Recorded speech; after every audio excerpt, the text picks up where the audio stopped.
Hello gorgeous cellists from all around the world. Welcome to Royal Clarence and Class 2. We're starting from scratch, darlings, which is a good place to start. And today we're going to look at how we hold the bow. Look, it's very, very difficult to hold the bow and explain it to you. But I'm going to do my best. I'm going to recommend, though, that you, if you have access to YouTube, that you pop along and watch as many different videos as possible. Perhaps you can even look at famous cellists and try and get a good picture of their hand. And sometimes it's a bit tricky, they go quite fast, and the camera tends to look at other things like the audience or the performer's face rather than how the performer's holding the bow. I find it's quite difficult to see. But there are lots of instructional videos about how to hold the bow. Now, the way I see it, the thing is, with the right hand, it isn't a crane, okay? It isn't lifting and pushing and shoving and dropping.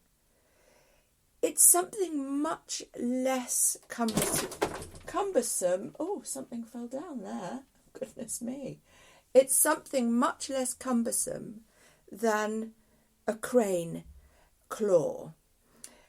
Although it sort of doesn't look dissimilar, but it doesn't squeeze, it doesn't push, it doesn't shove. What it does actually is it just guides. It's almost as if you let go, the bow would just fall forward. But you're only really fighting gravity. Nothing else. Okay? So you can do a little experiment. If you put the bow as a cross, remember I said a plus sign, perpendicular to the string at all times. And if you just clasp the frog end, that's the heavy bit, and put your fingers all around it without squeezing, that pressure is the pressure that you're going to need to just hold it up just enough to bring it backwards and forwards at all times. And sometimes we use our wrist, and sometimes we use our forearm, and sometimes we use our shoulder and our back, and it really depends on all sorts of things, not least the way that you perform. But the greatest performers have passed on their knowledge to us, and that's what I'll be sharing with you over the coming weeks. So a little exercise. Let's pop our little hand over the frog with our thumb tucked in that little U shape, barely holding it, so droppable almost. Use your left hand as well to hold it straight. Now there's a thing you can do where you put a loo roll through the end, and you pass it through the loo roll to keep it dead straight. I mean, that's a drama. The best way to do it is to look in a mirror. And I have a mirror here in front of me at all times, and it's not because I think I'm beautiful, although I do actually. But it's also so that I can feel that I have an audience. So when I do have an audience, it doesn't throw me. But also I can make sure at all times my bow is straight. And sometimes if I'm a bit restricted space-wise, my brain compensates by tilting my bow up and I miss something. That's years of experience of balance, trickery. It's fooling you. You're compensating. We don't need to. But this is another reason why it's always really important, actually, to have loads of room. Cellists are big, giant orbs of movement. We're not a triangle or a rectangle. We're a complete circle. If you stretch both your hands out now, that is where, if you put your bow on the tip, let's do it on the G string, and take it right to the other side, it's coming out as long as your arm is. Do you see? This is the sphere of space and energy that a cellist requires. It's quite phenomenal. And then upward we've got our head, and perhaps a hat if we're wearing one, and downward we have the ground. So do you see we're using up all of this huge three-dimensional orb? I guess remembering that and keeping that in mind will help you when you perform. Don't restrict yourself. Fill your orb. Fill your space. Believe in your space. Believe, have confidence. Make a noise. Make space. Fill the orb of hope that will make you a wonderful cellist. So today we are just going to play some open notes. But I assume that you practiced yesterday our open strings and that you know now by heart the names of the notes. So I'm going to play a little game where I call out the note and then we play it. So we're going to start off from the frog to the tip, okay? The pointy end, from the stumpy end to the pointy end, okay? So get ready. Don't utilise that last inch or inch and a half. It tends to get a bit oily with thumb oil anyway, and you won't get a note out of it. But we'll start about an inch or 2 inches up, okay? So get yourselves comfortable.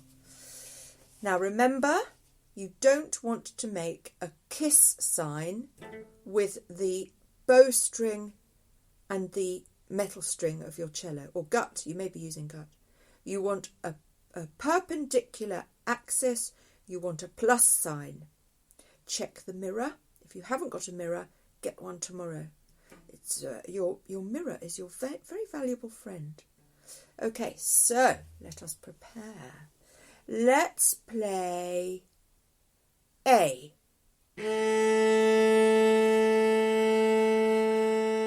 Stop near the tip. Let's play D.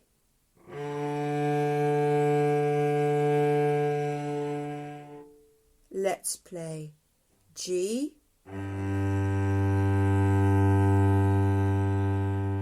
Let's play C.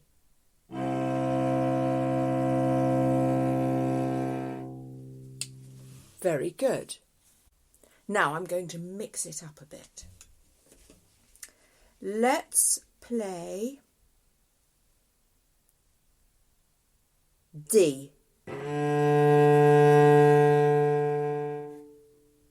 Let's play C.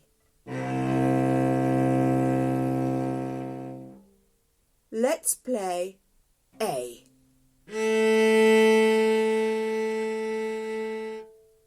Let's play G.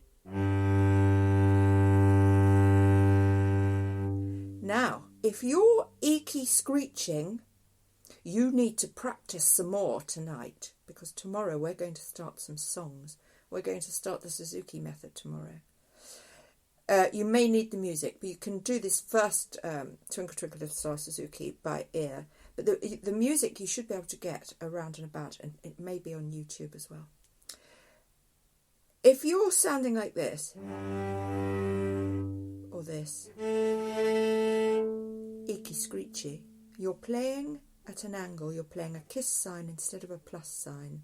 We want a smooth, don't worry about,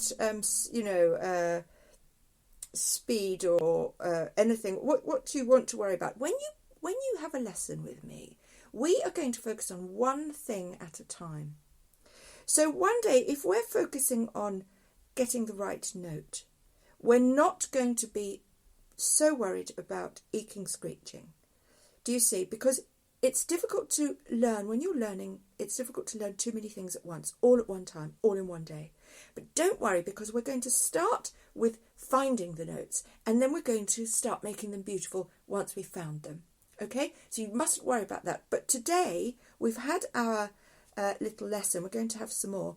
And today we're focusing on straight bow.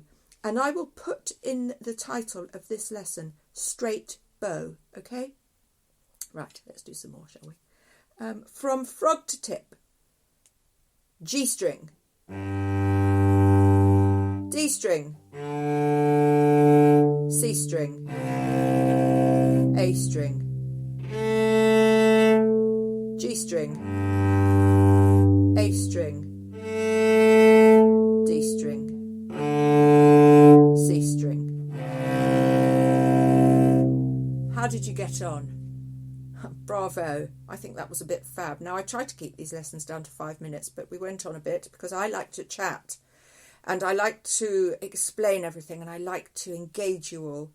And if you have concerns, if you think there's something I could tell you better in a podcast, send a message. You can do it on the podcast app at Spreaker, which is our main app that we use. You can do it on my website, which is probably favourable. There's a contact page. You could go along to the music page, the lesson page, and I'll pop a little contact box in there. But there is a message. There's a chat box actually that you can even after I've broadcasted, you can still comment, and you could ask me, and you could say, could you explain something better because you weren't very good at it, Sarnia? And I won't mind at all. I take these things on the chin. Because I want you to learn. I want you to be really, really good. And I want you to be able to play and to be able to say, it was Sarnia that taught me to play. And I love her for it. Because all teachers want, really, is approval. So there we go. I hope you enjoyed that. If you're concerned, if you feel that was too much today, and don't worry if you're sounding not quite as good as me, you won't sound as good as me. Just go back to yesterday's class, number 1, and do number 2 again. And because I'm numbering all the classes, they're going to be easy to follow. And if you fall behind, it doesn't matter because these classes are going to be up forever, absolutely forever. So how's that? I mean, that's fantastic, isn't it? The wonderful world of podcast lectures. Right, I'm going, and I'll be back tomorrow for more of exciting, wonderful, super amazing cello stuff.